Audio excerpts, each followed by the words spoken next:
Greetings, folks. Philip Bateman from The Interview here with Rob Gell from ReThink Sustainability. And Rob, you opened your speech today by saying that triple bottom line is something that doesn't exist, or at least never really happened. Could you touch on that for me? Yeah, John Elkington, who coined the triple bottom line about 26 years ago, really as a pre-thinking piece about we need to have more on the bottom line than just doing a financial analysis or something. So he coined the triple bottom line. Well, recently in a piece in the Harvard Business Review, he said, I need to recall the triple bottom line. Its genetic code's been very good. It's made people think about a whole range of interesting things and ESG and some other measures. But fundamentally, triple bottom line hasn't been taken up. So we need to think of something else. But I think he was also thinking at the time that we now have Sustainable Development Goals out of the UN, and that might be the vehicle.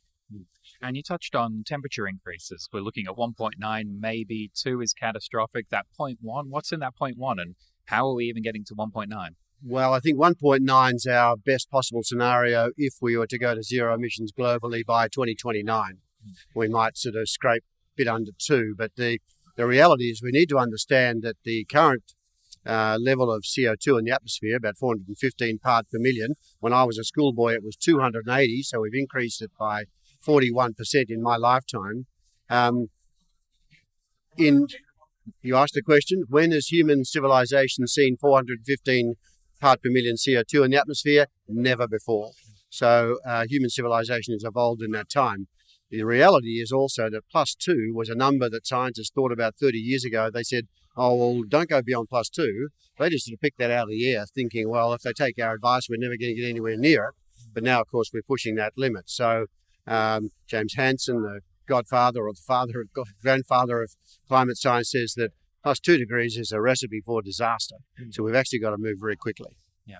And you highlighted Sustainable Development Goals. I think there was 17 of them. And one of the end ones was having a good network around you to get things to happen. Could you talk to me about Sustainable Development Goals? Yeah, the Sustainable Development Goals came from the Millennium Development Goals, which were invoked at the turn of this millennium, 2001, and they've been remarkably successful. We've actually reduced poverty by over 60% globally in the Millennium Development Goals.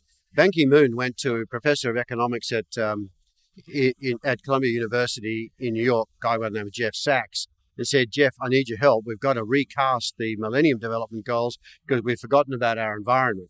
So that was the seed that started people thinking about what would be an appropriate new set of goals. Interestingly, in Australia, with John Thwaites and his team at Monash Sustainable Development Institute and some others were instrumental in kick-starting that thinking and came up with these 17 goals. So they begin with no poverty. They include life on land, life on water, climate action, responsible consumption and production. And as you say, the 17th is partnerships for the goals and how we actually use collaborative tools to work with other businesses and organisations and communities to deliver the other 16 goals. Now, interestingly, the goals were signed on by 193 nations on the 1st of January 2016, but it seems from all the analyses now, sort of 3 years on, we've actually got to work a whole lot harder to deliver them by 2030, which is the target. So look out for the SDGs and get on board. And when we drift away from political agendas and we move to something, I believe, like RE100 and EV100, could you touch on that? Yeah, these are, I guess they're designed as stretch goals for organisations, but it's good to see other businesses picking them up. So the first 100 target was RE100, which is a target to get the biggest industries, the biggest companies in the world to go for a target of 100% renewable energy as soon as possible. So now we've got Apple, Google, Nike, Bank of England, companies all over, there are 174 nations that have got that target to go 100% renewable as soon as possible. But also we've got states. We've got, California, New Mexico, Minnesota, all doing 100% renewable targets. We also have, of course, now an EV100 target, which is for businesses to think about going 100% electric vehicle as soon as possible. And there's about 50 or 60 of those now globally. We've also got a green building target to have 100% zero carbon commercial buildings by 2050. And that's one that's a real opportunity because there's about 10%, maybe a little more, of global emissions are coming from our buildings. So we really need to make them much more efficient and save a whole lot of money and resources in the process. And I believe there were 3 Australian banks and Atlassian as well. Yeah, there are 4 companies only in Australia that are part of the RE100 group, and that's Commonwealth Bank, Westpac Bank, Bank Australia, and Atlassian. So we'd like to see a whole lot more Australian companies join that group as well. And in your client work, you said, don't talk to me about strategy or plans, talk to me about targets. What's going on there? Well, I'm old enough to know we've actually got strategies and plans and goals for almost everything. I think the proposition really, and I say this to my business partners, I don't want any more strategies. We actually know what to do. We know how to do it. Let's just get on and do it. So mostly with businesses nowadays, we say, what are your objectives? What are you thinking about? What sort of resources have you got available to do something? And I'll give you 3 targets. I'll give you 3 things to do right now that are going to make you feel, A, a whole lot better about yourself, probably going to save you some money, and position your business better against your competition, because you're actually going to become a leader by doing so. And if you look back at the Chris Olzak interview from AITHA, where we were at the International Mining, also the Agri-Investor Forum, where we talked about the water wars, you made a comment about you're entitled to your own beliefs, but you're not entitled to your own facts, and touched on water crises in various places. Could you share that?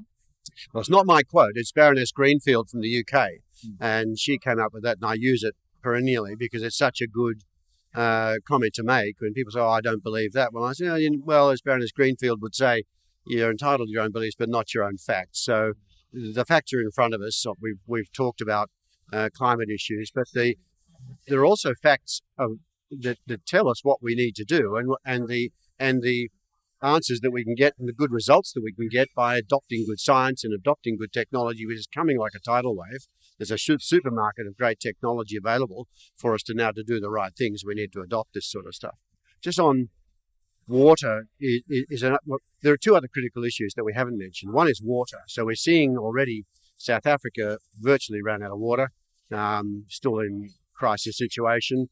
Jordan, Iran, we've now got Chennai in India, 6th biggest city in India, effectively run out of water. I saw a piece on the news last weekend that one of the largest storage reservoirs outside Manila in the Philippines, tropical country, is having water restrictions. We've got some real issues about managing global resources, which fundamentally underpin human civilization. So we've got to do a whole lot better with those things. And the other thing that we really need to understand is ecosystems globally are in collapse. We've got 1 million species now threatened with extinction, 25% of animals and plants on the planet. So we've really got to do, because the ecosystem services that those ecosystems provide fundamentally underpin our economy. I mean, these are the insects that pollinate our crops, for example.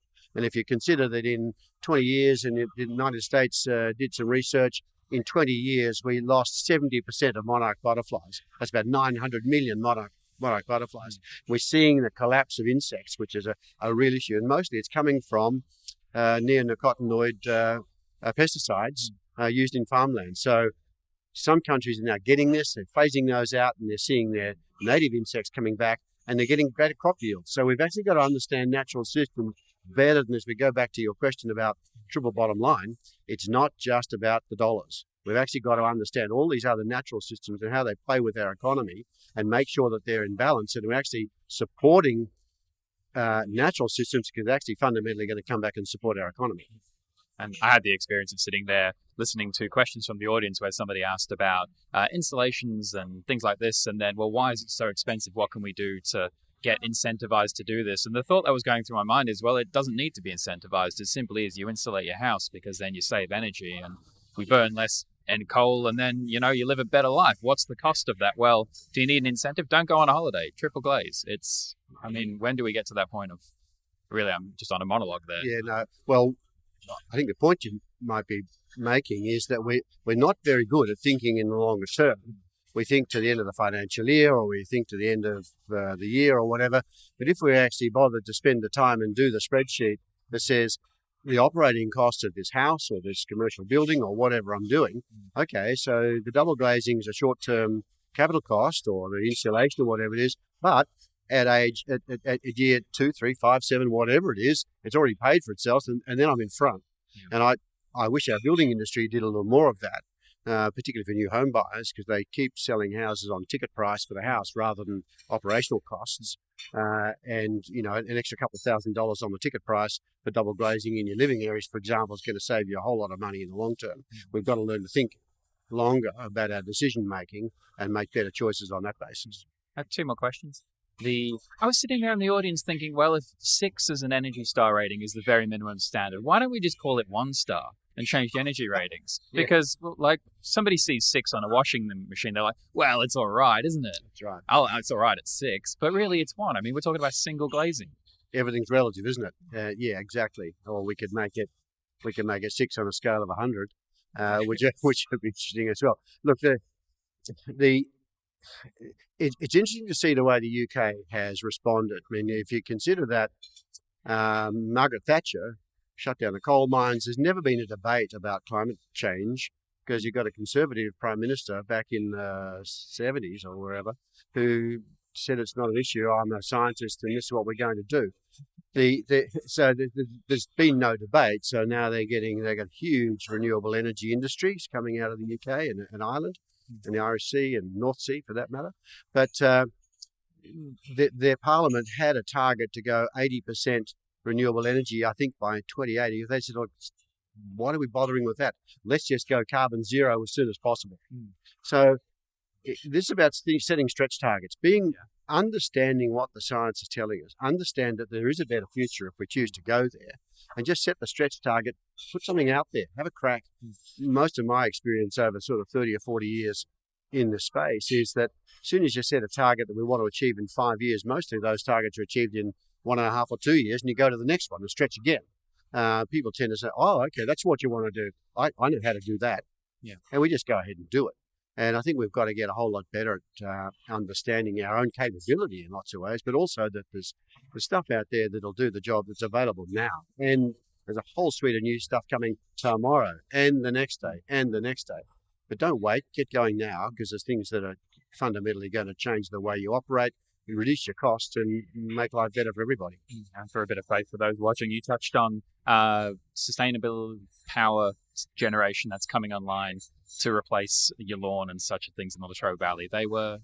Yeah, I'm glad I don't have shares in coal mines, and I never have actually. Look, the energy transformation's on globally in all nations. Some of them, like some countries like South Africa, Australia and Poland, really haven't put into place respectable or proper transition strategies. Germany's had a 20-year experience of doing that. How are we going to phase people out of coal mining and coal electricity generation into new businesses, whether they're in energy or otherwise? And that's a little bit sort of head in the sand. But the global energy transition is on. It's moving very, very fast. Targets like California, 100% renewable by 2025, I think. That's the date.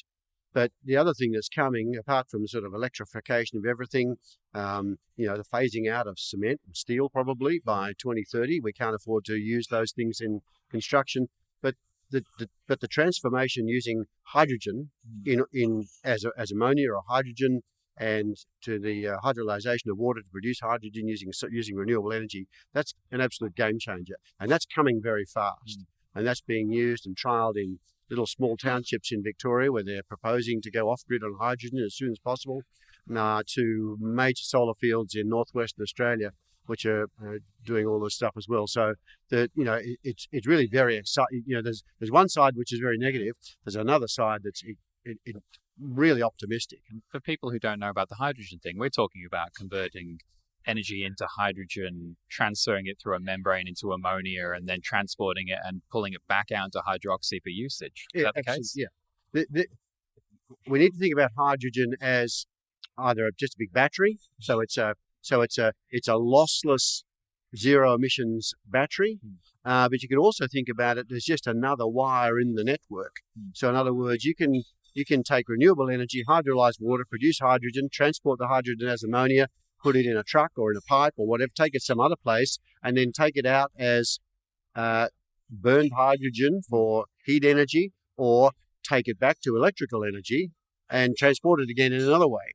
So it's a absolutely dynamic transportable energy medium. We think about it. I mean, don't think about hydrogen just as a gas that explodes. It's an energy transport medium, and it's being used in remarkable ways now. And we can push it down the natural gas pipes, you said.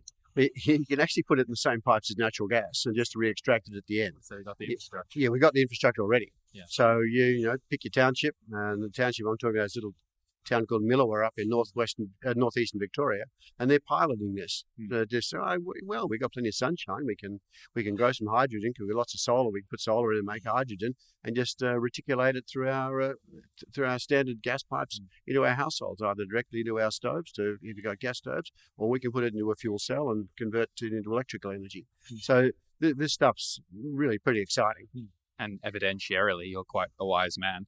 People can access your information or your wisdom through ReThink Sustainability. ReThink Sustainability is our business. There's not much on the website, but there's ways to contact us there, and we'd be happy to hear from you. Beautiful. And your closing thought to leave people with was about how we're going to need to build our cities in the future out to 2030. Could you just wrap that up? Well, this is Joachim Schellenhuber from Potsdam Institute. So I read widely what really knowledgeable people in the world say. And he's one of the world's leading, probably top 5 or 6 climate scientists. And I heard him speak. And he said, look, if we're really serious as a global population about Paris +2, which we've already discussed is too much, we need to do 3 things. And he summarizes and says, from 2020 or from now, we need to start phasing out coal-fired power stations. In the decade from 2020 to 2030, we need to phase out internal combustion engines and electrify vehicle fleets. And from 2030, we need to start building our cities again, or once again, out of timber, stone, and clay. So we would use renewable energy to make bricks. We'd hew natural stone, and we'd use timber, like cross-laminated timber, which we're already seeing really valuable, because we really can't afford to have the energy consumption in the production of steel and cement. Okay.